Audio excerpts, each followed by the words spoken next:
A maneira como acessamos a internet tem mudado significativamente desde os primórdios dos anos 90, quando dominavam os sites estáticos e simples e não permitia muita interação com os usuários. Esse modelo, mais tarde, foi denominado Web 1.0. Nos anos 90, a preocupação com a falta de segurança, vigilância e rastreamento começou a se tornar evidente. Um clássico da literatura que mostra como funcionava esse tipo de mecanismo é o livro de 1995 intitulado Takedown: The Pursuit and Capture of Kevin Mitnick, de John Markoff e Tsutomu Shimomura, traduzido no Brasil com o título Contra-ataque 1996. O livro conta a história da investigação pelo pesquisador do San Diego Supercomputer Center e consequente captura de um dos maiores hackers de todos os tempos, Kevin Mitnick. Antes de prosseguirmos, inscreva-se no nosso canal e ative as notificações para que o YouTube te avise sobre novos vídeos. Fatores como o surgimento de novas linguagens de programação, aumento de velocidade de conexão à internet nas residências e empresas, além da adoção de redes 3G e smartphones, permitiu que a web ficasse mais interativa e com conteúdo bem dinâmico, permitindo a popularização das redes sociais e, assim, foi batizada de Web 2.0. Vamos explorar um pouco as redes alternativas, aquelas que as pessoas comuns não costumam acessar assim que ligam seus computadores e celulares, sem antes fazer algumas configurações específicas. O projeto Tor, como conhecemos, começou por volta de 2006. Porém, seu conceito de roteamento cebola começou nos anos 90 e seu desenvolvimento foi criado de maneira distribuída e descentralizada. Ainda em 1995, pesquisadores do Laboratório de Pesquisa Naval dos Estados Unidos, organização do Leviatã, começaram a criar os primeiros protótipos do que seria o roteamento Onion. O objetivo era obter uma forma de acessar a internet com conexões através de múltiplos servidores, porém com as conexões criptografadas node a node, exatamente o que conhecemos como rede Tor. Uma VPN, ou Virtual Private Network, é um túnel lógico criptografado que trafega seus dados entre os pontos A e B na internet, sem garantias de que alguém estará vigiando no ponto B, ou ponto de saída. Já a rede Tor é formada por 4 elementos: os clientes, os pontos de entrada ou entry nodes, equivalentes ao ponto A das VPNs, as muitas pontes ou bridge nodes, que seriam um mix entre pontos A' ou B', e os pontos de saída, ou exit nodes, que seriam o ponto B. Todas as conexões são criptografadas e sua conexão varia entre os nodes. Desde o início, o roteamento Onion foi concebido para contar com uma rede descentralizada e ser operada por entidades com diversos interesses baseados em confiança. A grande sacada da popularização foi a adoção do modelo de licença de software livre e aberto, chegando no final de 2003 a cerca de uma dúzia de Nodes Relays voluntários, grande parte nos Estados Unidos e Alemanha. Os serviços e sites na rede Tor utilizam o TLD Top Level Domain.onion e não são indexados pelo Google, Yahoo, Bing e demais buscadores padrão.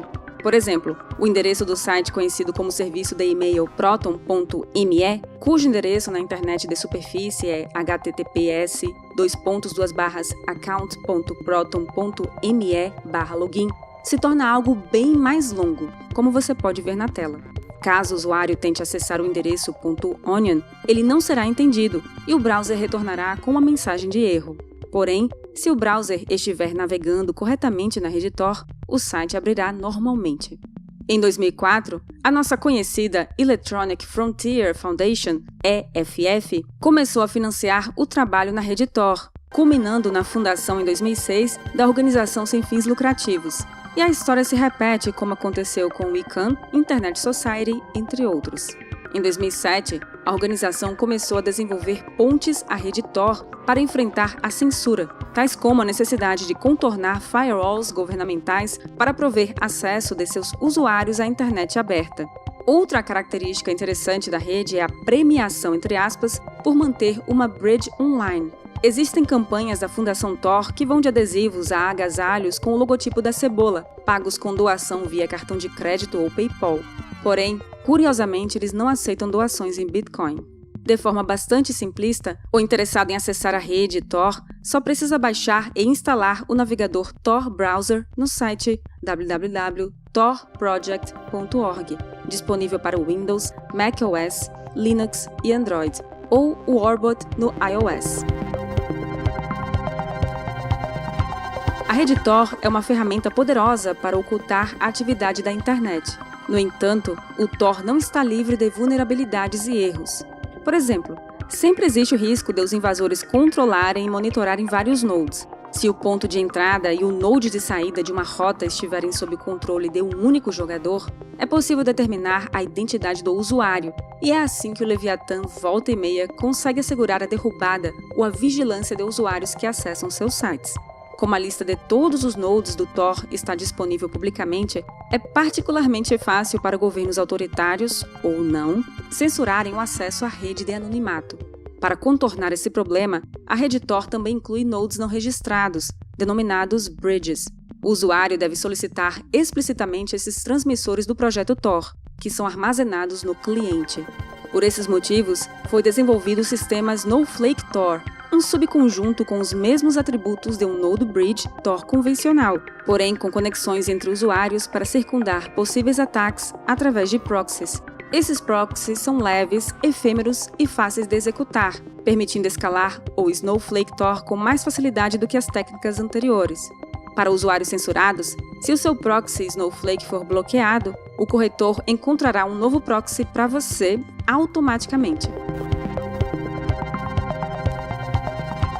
Termos como Deep Web, Dark Web e Marianas Web são comumente utilizados para se referir às camadas de acesso a conteúdo na internet de superfície ou camadas secretas. Na minha visão pessoal, do roteirista do vídeo, um dos maiores hoaxes que a mídia tradicional propaga é que apenas 4% da web é pública, 90% encontram-se na Deep Web e os últimos 6% estão na Dark Web. Jamais ninguém demonstrou como esse tipo de estatística foi alimentada, já que a diferença entre a camada de superfície e a Deep Web é que não há catalogação possível ou que pertence a sistemas de intranet que não necessariamente estão conectados à rede Tor. Já a Dark Web, dos teóricos 6% da web, encontra-se na rede Tor, e não é possível utilizar sistemas de catalogação automática como os robots e crawlers, como na camada de superfície. A lenda da Marianas Web parece ter o nome da parte mais profunda do oceano, a Fossa das Marianas. A Marianas Web é supostamente a parte mais profunda da web, um lugar proibido do mal e extremamente misterioso, ou pelo menos, esse é o mito cultivado pela mídia centralizada tradicional em busca de cliques. Dependendo da fonte da informação, você vai escutar que a Marianas Web é onde você encontrará os segredos mais sombrios que a humanidade tem em sua história, a localização secreta de Atlântida e os arquivos secretos do Vaticano, um banco de dados de arquivos pertencentes às mais poderosas agências de inteligência na Terra. O Interplanetary File System, ou IPFS, é um protocolo de hipermídia e compartilhamento peer-to-peer de arquivos em um ambiente de sistemas de arquivos compartilhados e distribuídos, criados por Juan Bennett, que mais tarde fundaria a Protocol Labs em maio de 2014. Vários sistemas e aplicativos utilizam o IPFS. Dentre os mais famosos, encontramos o Filecoin, uma iniciativa da própria Protocol Labs de pagar pela utilização de espaço de armazenamento ocioso dos usuários.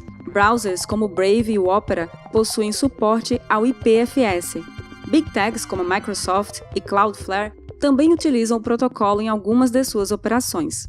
Já o Invisible Internet Project, I2P, é um projeto peer-to-peer criptografado que roda voluntariamente em mais de 55 mil computadores ao redor do mundo e foi concebido como um subprojeto do Freenet de Ian Clark.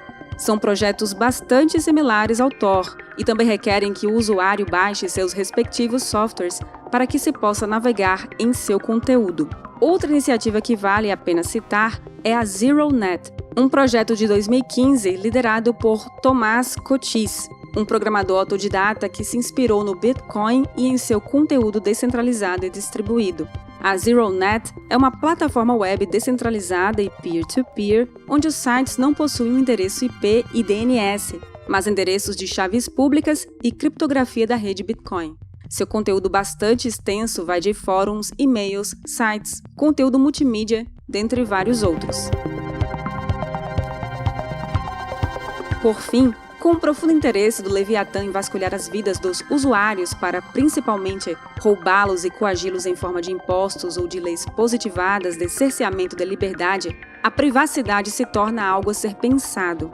Citando o artigo Direito à Privacidade, Conflito com Direito à Propriedade Privada, de Gustavo Case Model, cujo link está na descrição, o direito positivista contemporâneo parte do princípio de que a privacidade é um direito e, como tal, as pessoas seriam donas de suas informações.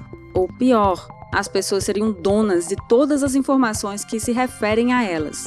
Quando o Leviatã invade uma conta de um aplicativo de mensagens, que é um bem escasso, ele está invadindo a propriedade de alguém que só poderia ser utilizado por uma pessoa de cada vez, e utilizá-la no lugar do efetivo proprietário impede o uso da parte dele.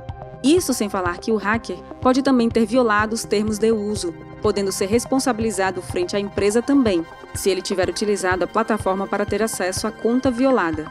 Mas é importante que todos tenham consciência de que isso quer dizer que em uma sociedade livre, qualquer um pode invadir, entre aspas, a privacidade dos outros? Não. As pessoas podem utilizar suas propriedades para impedir o acesso às suas informações. Lembremos do caso de uma carteira de Bitcoin ou outras criptomoedas.